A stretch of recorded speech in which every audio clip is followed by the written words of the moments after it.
सर्वांना प्रणाम. गुरुदेव चरणी कोटी कोटी प्रणाम. मी बबनराव होन, राहणार अहिल्यानगर, हा व्हिडिओ सादर करत आहे. आध्यात्मिक दृष्टिकोनामधून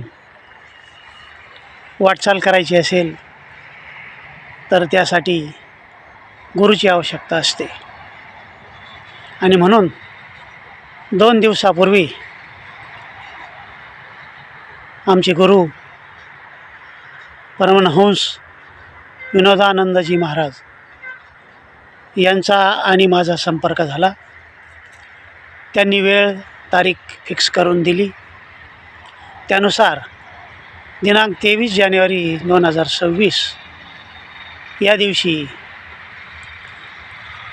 वसंत पंचमीच्या निमित्तानं चांगला दिवस असल्यामुळे त्या दिवशी शक्तिपात दीक्षा त्यांनी मला दिली. कुंडलिनी जागरण त्या दिवशी काय असते याची अनुभूती गुरुजींनी मला दिली. तर अध्यात्मामध्ये वाटचाल करायची असेल, जीवनामध्ये शांती मिळवायची असेल, स्थैर्य मिळवायचं असेल, त्यासाठी आध्यात्मिक गुरुची आवश्यकता असते. आपल्या प्राचीन परंपरेत देखील गुरुशिष्य ही परंपरा चालत आलेली आहे.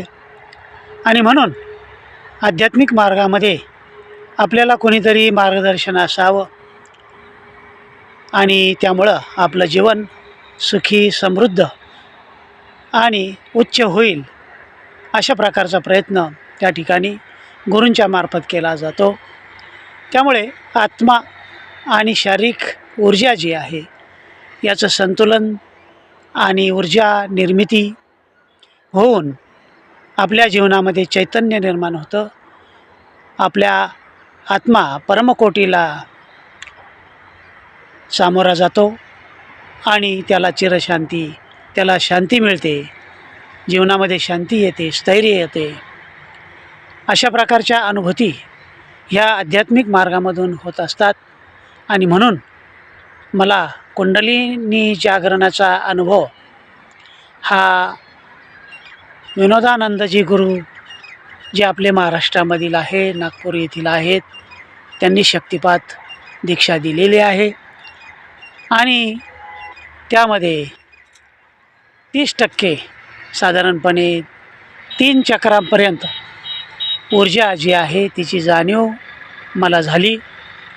त्यानंतर आज्ञाचक्रावर जाणीव झाली. ऊर्जा वरच्या दिशेने वहन होते याची अनुभूती मला मिळाली. आणि म्हणून अशा प्रकारचे शक्तिपात घेणं, यासाठी योग्य गुरुची निवड असणं, योग्य गुरु मिळणं ही एक भाग्याची गोष्ट असते. आणि अशा प्रकारचे गुरु हे दुर्लभ असतात, जे योग्य पद्धतीने शक्तिपात देतात आणि आपल्या आध्यात्मिक जीवनामध्ये आपल्याला चांगल्या प्रकारचं मार्गदर्शन हे त्यांच्याकडून मिळतं. आणि अशा प्रकारचं मार्गदर्शन प्रत्येकाने घेतलं पाहिजे. आपल्या जीवनामध्ये चैतन्य निर्माण केलं पाहिजे. आणि हे निर्माण करण्याचं सामर्थ्य हे गुरुमध्ये असतं. आणि म्हणून कुंडलिनी जागरण हा आध्यात्मिक मार्गामधला अतिशय महत्त्वाचा भाग आहे. म्हणून प्रत्येकाने जो आध्यात्मिक आहे, जो या मार्गामध्ये आहे, अशा साधकांनी कुंडलिनी जागरण करून घेणं, शक्तिपात करून घेणं हा भाग अतिशय महत्त्वाचा आहे. त्याची अनुभूती घेणं महत्त्वाचं आहे. आणि म्हणून आपल्या महाराष्ट्रातीलच हे विनोदानंदजी गुरु हे अतिशय चांगल्या तऱ्हेनं शक्तिपात देतात, चांगलं मार्गदर्शन करतात, गुरुमंत्र देतात. आणि मग आपल्याला त्यांचे मार्गदर्शन मिळते. या मार्गदर्शनामधून आपला आध्यात्मिक विकास आपण करून घेऊ शकतो.